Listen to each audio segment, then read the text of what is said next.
Hello guys, my name is Lars Stender. I'm a writer for fantasy and science fiction from Denmark. And tonight I'm going to read chapter 23 from my fantasy book Mandigo and the Hellhounds. If you want to know more about my stories and my books, just follow the link below. Mandigo and the Hellhounds, chapter 23. Mandigo returned some hours later to the kitchen, filthy, ragged, beaten, worn out, and exhausted. His whole body ached, and his hands, buttocks, and back were so sore that he could barely move. But he was happy. He had trained with the old Dracoid for over 3 hours, and had got so many bruises, kicks, and blows that his body was really one big purple bruise. But he felt that he had already learned a lot. Close to the end of the training, he had been so tired that he had reacted to the Dracoid's attack without thinking and just warded it off, and then began an attack of his own through sheer reflex. He was still far from being on the level of the Dracoid as far as combat went, yet he had handled himself so well that the Dracoid had given him an acknowledgement, acknowledging pats on the shoulder when they had finished.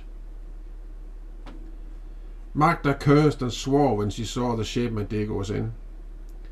She grabbed him by the collar and immediately pulled him down to the big washroom in the cellar, where she prepared a bath for him. She couldn't grasp how on earth he had managed to get so dirty, and scolded him for completely ruining his frock. She could just as well throw it out, she concluded bitterly, and warned him that the master would be anything but pleased once he had heard how Mandigo had ruined his clothes. Mandigo listened to her with half an ear. He was mostly just happy being able to sink his sore limbs into the warm waters of the bath. Just as he rose from the bath, he heard Magda gasp. "By God Almighty, child! How did you manage to get so bruised?" she asked, when she saw his many bruises and scars that had already turned yellow, purple, and black. When Mandigo told her, she gasped again and hurried out of the washroom. Mandigo smiled crookedly and slowly lowered himself back down into the bathtub. Every movement was painful to him, but for Mandigo, the sword practice had been totally worth it. Tomorrow, he'd bring the Dracoid, whose name he had found out was Gorgash, some more beer, and then they'd train again. He hoped. Before long, the news had spread to all of Bloodstone. Mandigo had fought with one of the Dracoids. Casper and Jasper and several other novices went looking for Mandigo to hear whether it was true and whether he'd gone out of his mind and why he hadn't been killed or eaten alive. Mandigo's teachers were considerably less enthusiastic about his swordplay lessons. It had meant that he had not shown up to Gnall's class, and as a punishment he was forbidden to have dinner. But he managed to get something to eat anyway.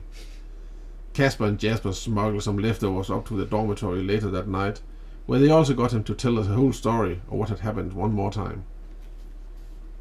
Grimwald and Alamut, on the other hand, scorned Mandigo for associating with the Dracoids.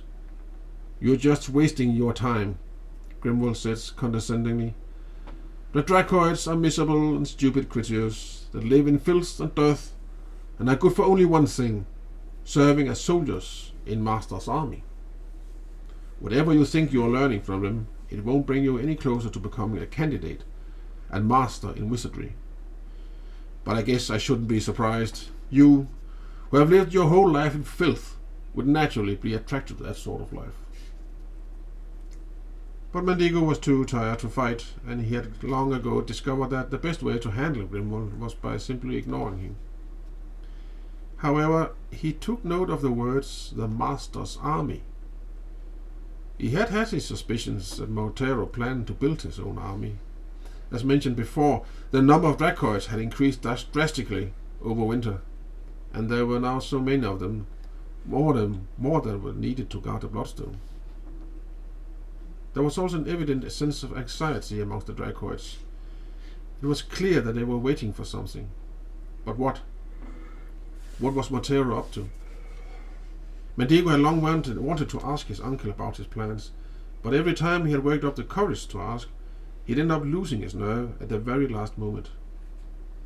He remembered all too well the conversation between his uncle and the voice in the darkness, when Montero had taken care of him in the keep. There reigned a cold darkness about Montero that made the tiny hairs on Mandigo's neck rise every time he saw his uncle.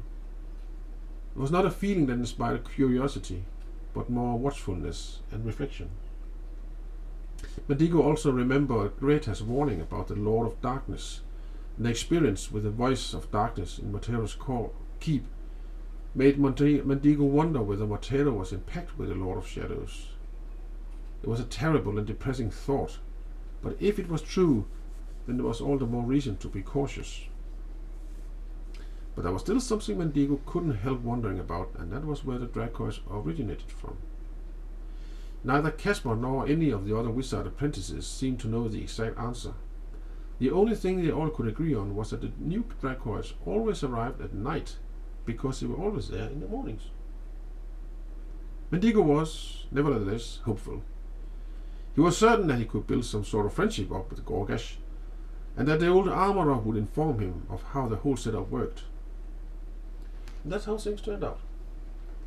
Despite Grimwald's scorn and the teacher's warnings, Mandigo continued to associate with the Dracoids, and received sword training from Gorgash.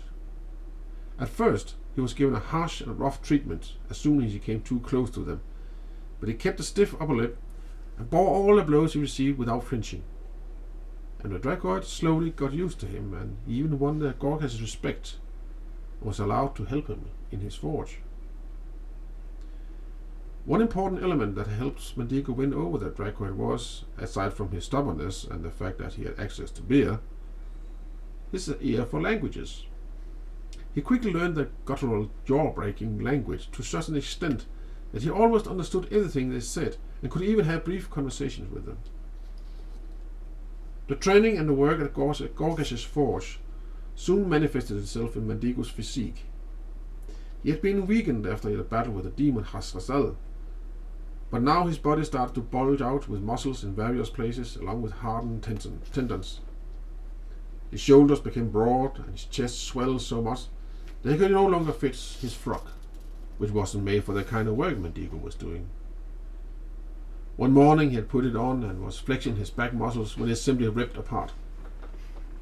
Mandigo tore off the ragged shreds and threw them in the closest dung heap. The air was cold and he was now only wearing his tunic, which also started to irritate him, and he frantically tore that off as well. It was as though the clothes suddenly began to suffocate him and he couldn't get them off fast enough. Gorgash and the others laughed heartily at his little striptease. But when they saw the big crimson scars that covered large part of Mandigo's body, they grew speechless. Mandigo continued to rip off his clothes until he stood naked before Gorgash.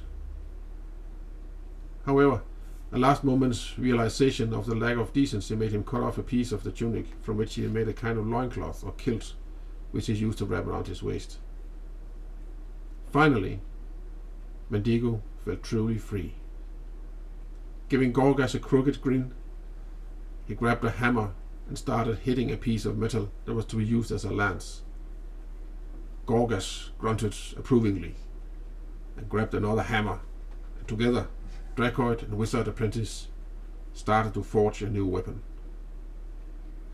Later that day, during a brief break, Mandigo asked Gorgash, "Het Kesum Gay, where do you come from?" "Ah, Nasta Drax," Gorgash replied. "The kingdom of the dragons." "Brosh, Baksha, Gay Bloodstone. How did you get to Bloodstone?" "Ah, Kesum Gurum Dur," Gorgash growled with a low, rumbling voice as he leaned confidentially towards Mandigo. "Through the black portal," was what he had said. Mandigo looked uncomprehendingly at him, and the old armorer pointed with a glove claw in the direction of Montero's gloomy keep. End of chapter 23.